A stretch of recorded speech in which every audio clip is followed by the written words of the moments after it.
Welcome, everyone. My name is Sarah Brandenburg, and I work for HR Partner as a part of our customer success team. Today, we're going to discuss recruiting and hiring top talent, tips for interviewing in a remote world.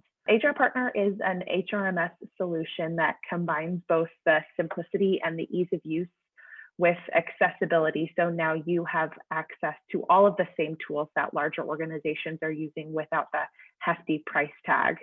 And again, my name is Sarah Brandenburg, and I work as a part of the customer success team here at HR Partner.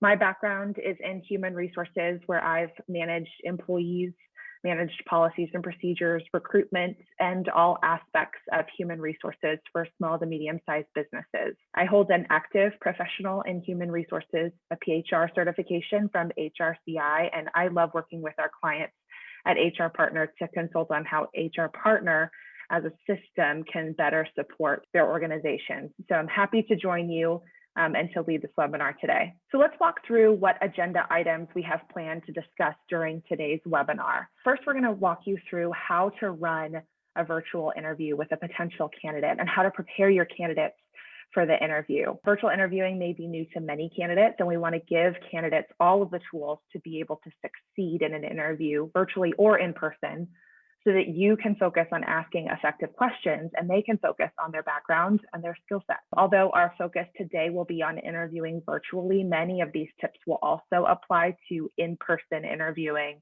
and phone interviews as well, especially when we get to the slides that cover interview questions that you should be asking your candidates. Those can be used for virtual interviews or in-person interviews. And next, we're going to walk you through the post-interview process and how to score applicants by using HR Partner's Applicant Scorecards to help you with hiring the right team members. We'll also walk you through reference checks and give you a process that may be helpful when further qualifying a top-tier candidate. We've all been in both sides of the interview, and we probably understand that interviews, especially virtual ones, can be a little bit awkward at times, but when done effectively, they can help you hire excellent team members who will provide value to your team overall. And that's the goal. And why are we focusing on interviewing today? So not only is interviewing actually part 2 of our webinar series on recruitment, but it's also a very important piece of the hiring puzzle. Effective interviewing enables you to determine if an applicant has the skills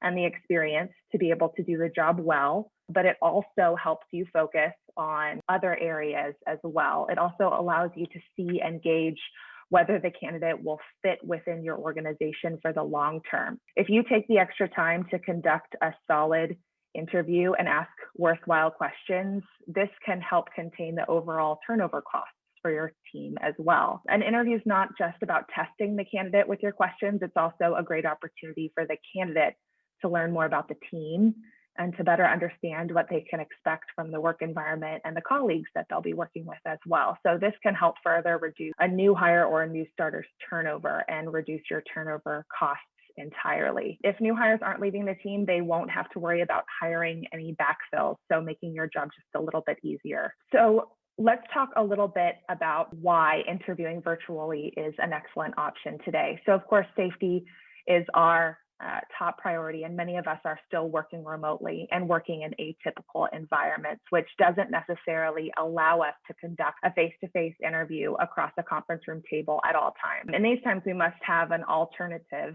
that will still be valuable to the teams and to the candidates.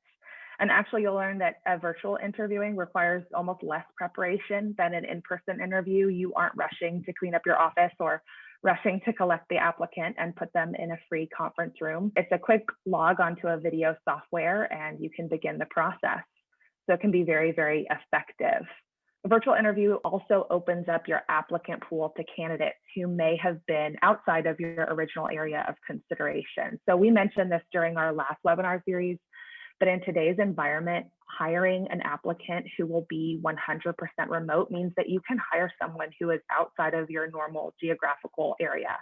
And this opens up your options for candidates. You could find your next superstar this way. And because of the decreased setup time and prep time, you won't have to worry about scheduling concerns as much. You can feel more comfortable scheduling interviews back to back and possibly even doing what's called an interview block during one weekday, morning or afternoon, where all of your interviews are one after the other, This may lead to a tiring day, but once you're done, you've met with your top interview choices and you can make a faster decision about how you want to proceed with your role. And since virtual interviewing may be a new process for all of us, I want to walk you through some necessary steps to prepare for an interview of this type. Preparing both your candidate and your hiring team for a virtual interview will help the process move along smoothly without any hiccups. My first recommendation would be to advertise your intention to conduct virtual interviews in the job advertisement.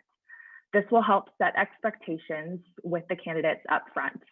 Nothing will be left to the imagination and they can know exactly what to expect. When candidates ultimately feel comfortable and know what to expect in a hiring process, they will open up more and be less nervous overall. This allows them to then focus on the job at hand and answering your questions as best as possible. I'd also suggest that you prepare an email for each candidate that discusses the virtual interview, include things like virtual attire, interview attire, video settings, interview length. Do you expect your applicant to still be in proper interview attire for a virtual interview? Will the video be turned on or off? What software will they be using? Will the candidate need to download anything ahead of time on their own computer to get into the interview room? Things like this matters to a candidate, and telling them up front can really ease their tensions and their concerns and make the process very, very smooth. And so we really encourage you to send the candidate an email with these details. And now the candidate has a couple of things. The candidate has one, more information, and you can see how they handle this. Are they tech savvy? Did they need much support from you, or were they able to figure things out on their own? Did they follow your directions well enough? It will also be able to tell you, number two, that you'll also be able to save yourself some time from answering questions like this that will likely come up anyway. So it really saves yourself a little bit of time, but I have found that good applicants want to be prepared and take interviewing seriously, especially if they're excited about the job opportunity and the company. They will want to put their best foot forward, and having an email set up that is sent to applicants will help you because you won't have to answer these repeated questions from them. All the information will be in the email that you have prepared. Don't forget that you can use the email templates functionality in HR Partner for something like this.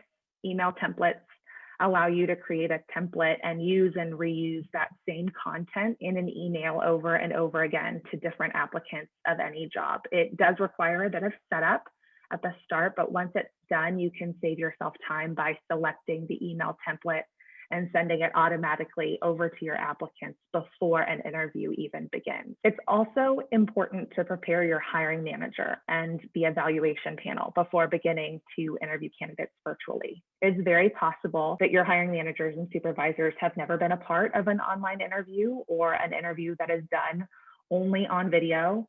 We know that many people are accustomed to meetings handled via an online video software today, but having them interview an applicant totally online can be very new to them. So one question, one consideration that our team would like to pose to you is, have you considered conducting an interview training for your hiring supervisors? Perhaps this can be done once for all of your managers. If this process is new to some managers, they may feel uncomfortable and feel nervous, and this can be handled so that they feel prepared to interview new team members.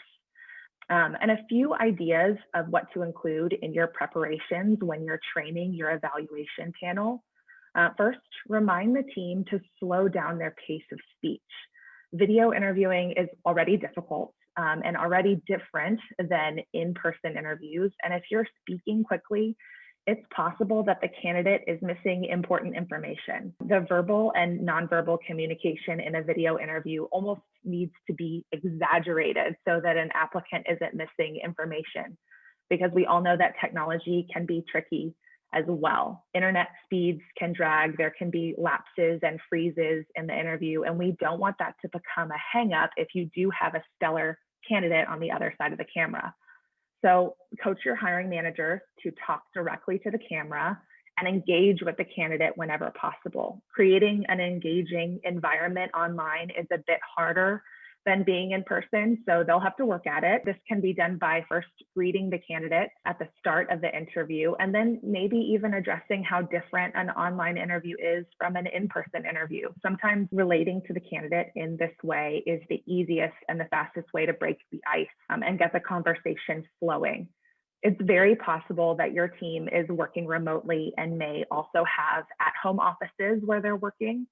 And because of this, you may try to encourage your managers to dedicate a spot for interviewing. So maybe this is their current office space that they use, or maybe they're able to move around to a different location and prepare for an interview differently. So sometimes changing your location can help set the tone for an interview and to help ease their minds during the interview as well. That's all about creating small habits there. And let's talk a little bit about the logistics of a virtual interview. There are a few steps that you can take to make sure that each interview follows the same cadence or the same rhythm. This may seem a bit overdone, but once you create a natural habit out of a virtual interview, you can focus less on the awkwardness of being online and being via video, and more on the content and more on your applicant's answers. We want to start by introducing yourself and asking the candidate to do the same. Introducing yourself and asking the candidate to introduce themselves is a very easy way to set the tone at the start of the interview. This can be done in a few different ways, but it's likely that you will have to force an introduction for a candidate because they will be waiting for you, the manager, to speak first and to get the ball rolling. So start simply with, good afternoon, my name is John Smith and I'm logging in from XYZ company. Who do I have on the line joining me today? Have the manager ask the candidate to introduce themselves and then welcome them, thank them for their time, and set a positive tone up front that will help set that positive tone at the get-go and put all parties at ease for the rest of the conversation. Then we suggest that you give a quick overview of the role. Give them a tour and walk them around the job advertisement, the posting, the company before you start your interviewing questions. Once you're done with that, you can ask all of your interviewing questions. And then you can go over and ask the candidate if they have any questions of their own. Allow the opportunity for them to ask you anything that's on their mind about the job or the company.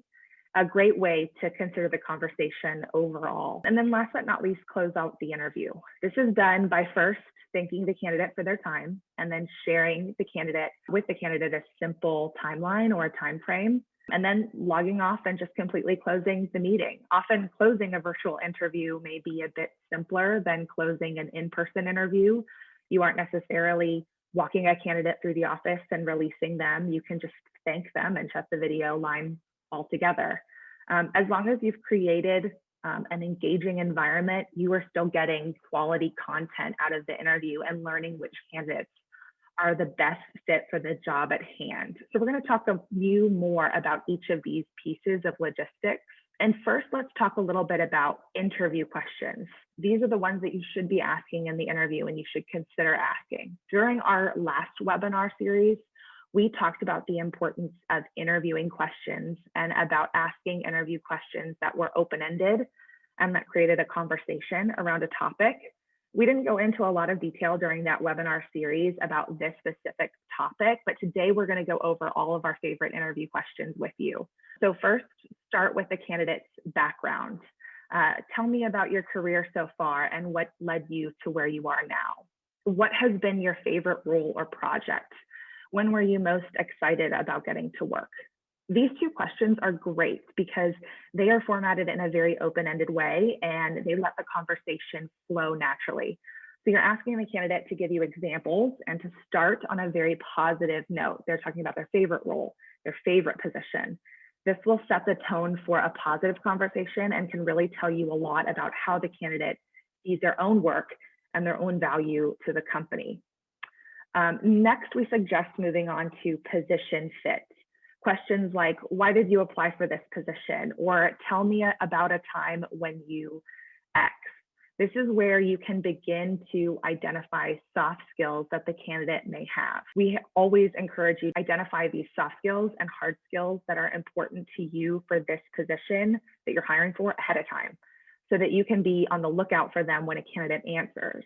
We'll talk more about how to identify and track these skills in HR Partner later, but these open-ended questions, the whys, the hows, the tell me about, do a great job of asking the candidate to be specific in recalling instances or projects and to paint the picture for you so that you can do a better job of understanding their overall skill set and the whole picture of the candidate. If you ask them to tell me about a time when you've worked on a team, this could be a good example of a position fit question, especially if this position requires heavy collaboration and teamwork to succeed. This will not only identify their ability to work on a team, but also their willingness to work with others and how they were able to succeed in that role as a teammate. Tell me about a project where you've used Microsoft Excel. This question will force the candidate to identify specific instances where they've used that software, and then other skills that are relevant to the job available. And of course, it doesn't have to be Microsoft Excel. It can be another hard skill. Maybe you're trying to identify communication skills. These questions help you gather examples and previous experiences that the candidate has had in their own past work. And this is another reminder that you don't want to ask all of the same questions for each and every role. It is best, and we encourage you to develop specific interview questions for each type of role that you're hiring for, because these questions will outline different traits and different skill sets. And we always want you to prepare your hiring process accordingly. But we also want you to ask questions about things like self-motivation and customer service. These are two areas that are very, very important, but again, they may not be important to ask for each and every job listing that you have open. Customer service may be more important to you and your hiring team than self-motivation or another trait. But you notice that all three of these questions that I have listed on the slide start with, tell me about. You're asking the candidate an open-ended question, and for the candidate to paint the picture for you and to recall a specific instance that they'll tell you more about, what strengths they'll bring to the job listings that you have available. Tell me about a time when you followed up on a difficult customer or stakeholder decision. What was the situation and what did you do? So what you can learn here is not only the candidate's communication style, but also the candidate's willingness to share difficult information. Not many people want to share areas of weakness with a potential supervisor, but you can learn difficulties and downsides of their previous jobs or what the candidate may view as a downside. And you can learn about how they talked about the situation. Often that is very, very telling as well. It can be very important to understand when you're getting to know a candidate. You want to see how they handle dealing with a difficult situation. And of course, customer service is always an important area to ask interview questions about. Tell me about a time when a client was not satisfied can be very important. And it tells you how a candidate deals with difficult customers or situations in general. And the reality is that we have all had clients, customers, stakeholders, or end users that were dissatisfied or communicated to us in a difficult way. And you have to handle yourself in a professional manner throughout that process in a work environment. And so now you can see how a candidate had handled that situation based on their answer and wonder if that aligns with the current position that you and your organization have available. Another area that we always like to highlight is discipline. So how do you minimize distractions during the workday, and how do you motivate yourself to tackle your to-do list? These are great options because in today's world, many candidates are given much more autonomy in how and where they work. They're working from home or remotely, and they really are having to focus and having to motivate themselves and to stay on task in an environment that may not be a traditional workspace. How they are able to do that and how they are able to motivate themselves also talks about how they're able to work independently when you as a manager may not be available to supervise them head on. And of course, teamwork. Many of us are working on different types of teams each and every day. You can ask them about specific projects or teams or how they motivated others and encouraged others as well. That's a great way to gauge a candidate's potential for leadership as well. How someone encourages and motivates others can often develop into a future leadership role or be significant if that candidate has a desire to develop down the road as a part of your organization. So these interview questions and more are actually outlined in a blog post that we have that will be included in the email that you'll receive. So if you're registered for the webinar today, you'll receive an interview email, a post-webinar email, and that will have a link to the blog post, all of our interview questions and more that we like to ask for our teams as well. And then now that we've covered our favorites, let's talk about closing the interview again. So I mentioned this earlier during our logistics slide. Closing the interview is the very last step before you log off entirely. There are a couple of different ways that you can close the interview with a candidate. And so let's talk about those two different ways. So first scenario, let's say that the interview went very well. The candidate was prepared, the conversation was very good, and you wish to move forward with this candidate. So we don't recommend that you overshare, but now is the time to put your sales hat on. So generate some excitement and share your positivity about the company and the team. You can share a bit more about the position and what to expect. You almost have to get into a sales mode, and you want the candidate to picture themselves working with you and working with your team members. This is a great time to share the mission and the vision of the company and any other perks or benefits that weren't originally included in the job advertisement. Remember, top quality candidates also need to be recruited and sold themselves on the opportunity. And now is the time to sell them on your organization. So this piece of the puzzle, closing out the interview, sharing more details about a role, putting your sales hat on, and doing it in this way may not be done each and every time with each and every candidate. So you'll need to identify the flow of the interview. If you have more questions about the candidate and you aren't sold, you can just simply close out the interview and finish the conversation. So all this would do is say that you've conducted the interview, you're not quite sure. All you have to do is share the job expectations, ask for any questions, share your time frame, and thank them.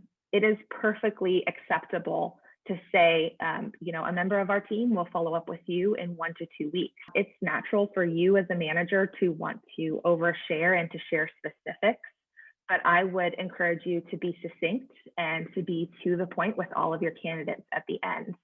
This is perfectly acceptable in a normal interviewing environment, and your candidates are likely used to it already.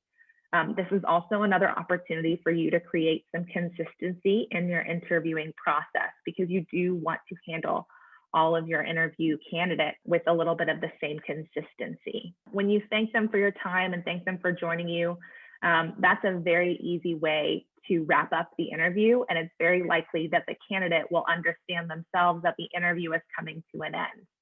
And if you've conducted any sort of interview training with your managers or supervisors, they'll know how to close out the interview without releasing too much information.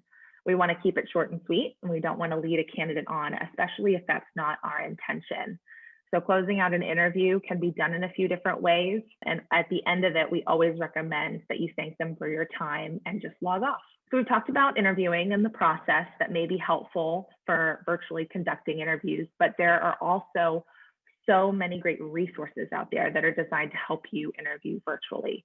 So the first tip is that we want you to automate your processes whenever possible. There are companies out there that specialize in conducting and managing interviews via video. Although this may not be in the budget for your team, you can also get some great ideas for future changes to your interview processes. You can consider interviewing software, video software, scheduling software to help you streamline your efforts in any way. And don't forget that HR Partner is here to help you with this as well. Our email templates feature is used to save and use email templates that you can send over and over again to candidates. And we want to remind you also that we have applicant scorecards. I'll talk a little bit about that in the next few slides. You can also add team members, managers to an evaluation panel for quick collaborations. It's an easy way to get more people involved in hiring. And then of course, you can schedule your interviews with each and every applicant through HR Partner. A very easy way to use HR Partner to your advantage in today's virtual hiring process. So let's talk more about applicant scorecards. It's either an area that is not used as much, or maybe there's not a lot of clarity about how to use this with effectiveness. So applicant scorecards allow you to set the most important traits and qualifications aside for each role and then rate and comment on each of these items. It's a very, very easy way for you to create clarity in a hiring process.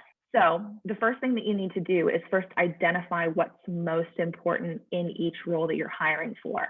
Clarity like this allows you to create an evaluation panel where everybody on that panel is on the same page regarding who to hire, what type of candidate is the best fit for the role. Outlining traits ahead of time reduces the bias, even if bias is intentional, and many times it is among the evaluation panel, because all team members are searching for applicants with the same type of important traits that will best fit the job and the organization. And you've outlined those ahead of time. So let me give you an example of this. So perhaps you get to the point where you're hiring a project manager and you've outlined that communication and project management, a project management certification specifically, are two important traits that every candidate must possess to be considered for that role. So first you go into HR Partner, create as many scorecard items as you need, combine those items into a template, and then you attach that template to the job listing. Now every other hiring manager on the evaluation team will know what is the most important traits as well. Everybody is on the same page.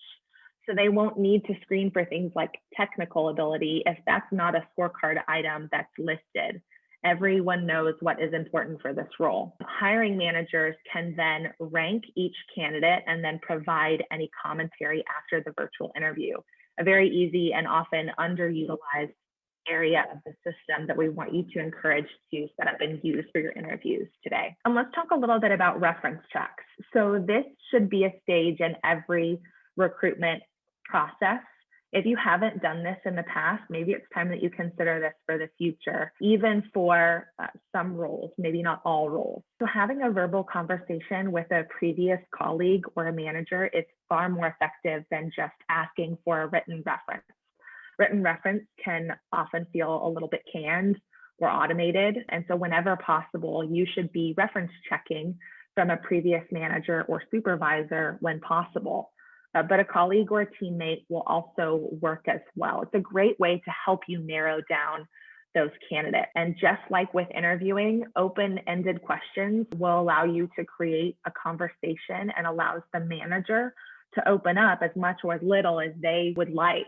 It can be an eye-opening thing towards your candidate and an opportunity for you to learn something new about that candidate as well. So what are our favorite questions that you should ask a reference? We have a couple of examples for you. So of course, we always want to encourage you to verify details of the job, timeframes, roles, things like that, things that the candidate has shared with you on their own resume. This is a great opportunity to just provide another level of verification.